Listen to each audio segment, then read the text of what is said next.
नमस्कार मैत्रिणींनो, @आरतीज किचन 27 चॅनलवर आपल्या सगळ्यांचं स्वागत आहे. आज आपण गॅस न पेटवता नॅचरल आईस्क्रीम बनवणार आहे. तिला कुठलाही इसेन्स वगैरे वापरलेलं नाही. इथे मी 1 वाटी भरून मँगो पल्प घेतलेला आहे. त्याची लिंक मी तुम्हाला डिस्क्रिप्शनमध्ये देते. त्याचा डिटेल व्हिडिओ अपलोड केलेला आहे. त्याच वाटीने 1 वाटी भरून मी मिल्क पावडर आणि पाव वाटी भरून साखर घेतलेली आहे.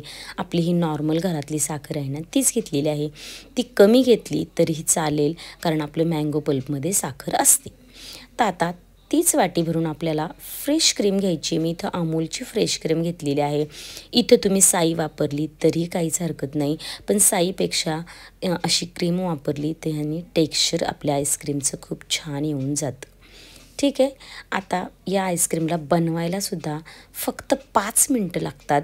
तुमच्याकडे जर हा मँगो पल्प रेडी असेल तर 5 मिनटात तुम्ही आईस्क्रीम प्रिपेअर करू शकता. आता या मँगो पल्पऐवजी तुम्ही साधा आंब्याचा रस काढून जरी घेतला तरीही काहीच हरकत नाही.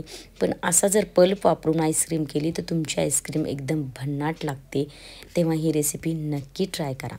आता मिल्क पावडर, साखर आणि मँगो पल्प हे सगळं मी मिक्सरच्या एका भांड्यात टाकलेलं आहे. आता इथं मी दूध वापरले आहे. आता दूधसुद्धा मी तापवलेलं वगैरे नाही आहे, कच्चं दूध आहे. म्हणून मी म्हणते इथं गॅसचा वापर आपला कुठेही झालेला नाही आहे. कच्चं दूध घेतलेलं आहे, फुल फॅट म्हशीचं दूध मी वापरलेलं आहे.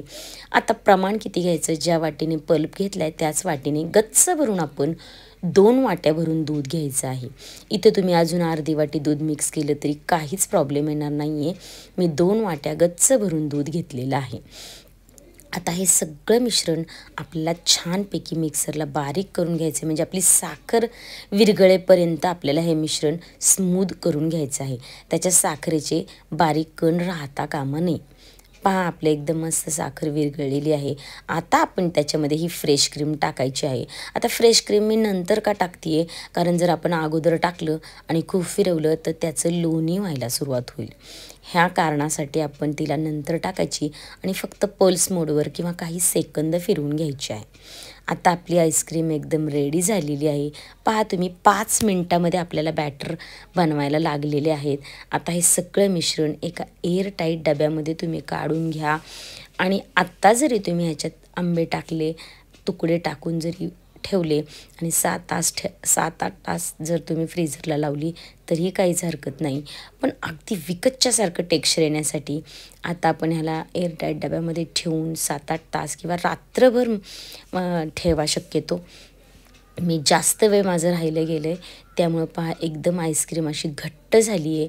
आता आपल्याला त्याला पुन्हा मिक्सरला फिरवून घ्यायचं आहे.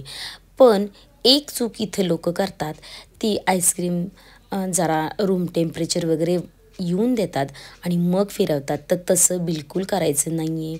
काढल्यानंतर तुम्ही असे त्याचे फोडी करा, तुकडे करा, पण लगेच मिक्सरला फिरवून घ्यायचे नाही. असं केलं तर तुमच्या नंतर जेव्हा आईस्क्रीम सेट होईल तेव्हा त्याच्यात आईस क्रिस्टल येतात, कचकच असे लागतात आपल्याला. म्हणूनसाठी ही टीप नक्की लक्षात ठेवा. हे असे तुकडे करून तुम्ही लगेच मिक्सर चालू बंद करत, पल्स मोडवर वगैरे फिरवत तुम्ही ही आईस्क्रीम संपूर्ण फिरवून घ्यायची. स्मूथ टेक्स्चर येईपर्यंत फिरवून घ्या. मगच तुमची आईस्क्रीम एकदम अशी विकतच्यासारखी स्मूथ अशी मऊ होऊन जाते. पहा, मला कमीत कमी 5 मिनटं याला फिरवावे लागलं. एकदम छान असे पाहते किती एकदम टेक्स्चर त्याचं स्मूथ झालेलं आहे. मी पुन्हा त्याच भांड्यामध्ये आईस्क्रीम काढते आहे, एअरटाईट डब्यामध्ये. दुसरं भांडं खराब करण्याची काहीच गरज नाही आहे. त्या भांड्यामध्ये संपूर्ण आईस्क्रीम काढून घ्या. आता मी ह्याच्यात सजावटीसाठी आंब्याचे तुकडे टाकणार आहे. तुम्ही इथं ड्रायफ्रूटसुद्धा टाकू शकता. मोस्टली याच्यात बदाम किंवा काजू टाकले ना तर छान लागतात, पण मँगो आईस्क्रीम आहे म्हणून मी मँगोचे तुकडेच इथं टाकते आहे. आता थोडेसे तुकडे मी आत मिक्स केलेत आणि थोडेसे वरतून टाकलेले आहेत. अशा पद्धतीने तुम्ही स्ट्रॉबेरीची किंवा चिक्कूची सुद्धा नॅचरल आईस्क्रीम बनवू शकता. मी तुम्हाला त्याचीसुद्धा डिटेल रेसिपी नक्की दाखवण्याचा प्रयत्न करेल. आता हे पुन्हा 7 ते 8 तास मिश्रण असंच फ्रीझरला लावून ठेवलं होतं.